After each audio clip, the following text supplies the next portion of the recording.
It's 8:30. Good morning, I'm Ian Crouch with Hunter News. Authorities have given the thumbs up to a proposal to introduce a permit system for the Redhead sand dunes. From July, four-wheel drive users will be required to pay a yearly fee of $55 to access the beach, or $22 for just one weekend.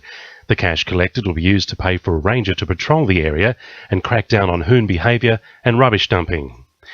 Hunter newsagents could face an uncertain future if a proposed franchise agreement allowing the distribution of lottery tickets in major supermarkets goes ahead in April. However, the state opposition says if elected, they'll enact laws to make newsagents the primary distribution agents for New South Wales lotteries.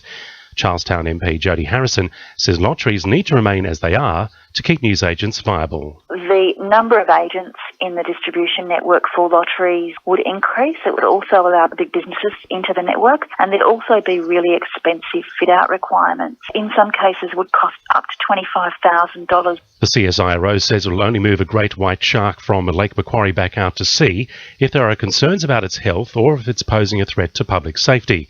The Herald reports scientists have come up with a plan to hook the shark and tow it slowly out to the open ocean, but say this will only happen if the need arises. After it was spotted several times in the lake in December, there have been no sightings of the great white since. The University of Newcastle is set to welcome more than 5,000 new students from across the Hunter following last night's main round offers. Despite a decline in the overall number of preferences made from last year, more than a quarter of new students can boast an ATAR score of 90 or above, placing them amongst the state's top students. Associate Director of Uni Access, Jodie Davis, says there are plenty of options available for those who didn't receive an offer. Anybody who may not have received an offer or would just like to explore their options, we'd really encourage them to come along to our advisory day today between 3 and 6 o'clock to talk through with staff their options for study in 2015. Wildlife experts say it's no surprise we're seeing more snakes around the Hunter at the moment. There have been reports of a growing number of pets being bitten by red-bellied black snakes following the recent spell of hot weather. Hunter Wildlife Rescue says installing fine wire at the base of fences will stop the snakes from entering your property. The recent downpour of rain across the Hunter has prompted concerns for vignerons following a halt to harvesting. However, a turnaround in conditions has allowed harvesting to resume in the past day or so. Bruce Tyrrell from Tyrrell's Winery says the rain did cause a slight delay. You don't want to pick the grapes wet. The bunches are full of water because they dilute, firstly, the sugar, but more importantly, they dilute the flavours. So you're reducing quality. And also, if we're hand picking and it's very wet, then the bucket boys have got to carry the buckets out to the end of the row, so it's a lot slower and a lot harder. And thirdly, you can't get a mechanical harvester in. I've got one patch that I'd really like to pick, but I won't get a harvester in there probably for 5 days. Now with sports, Sally Spicer.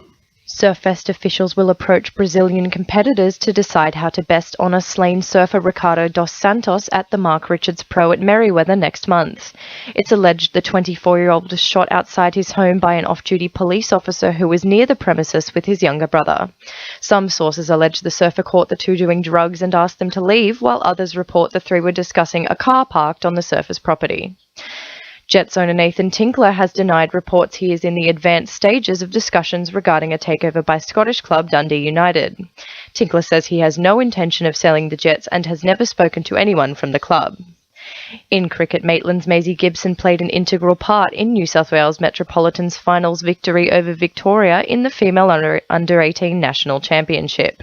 That's sport. I'm Sally Spicer. To NURFM News Time 26 to 9.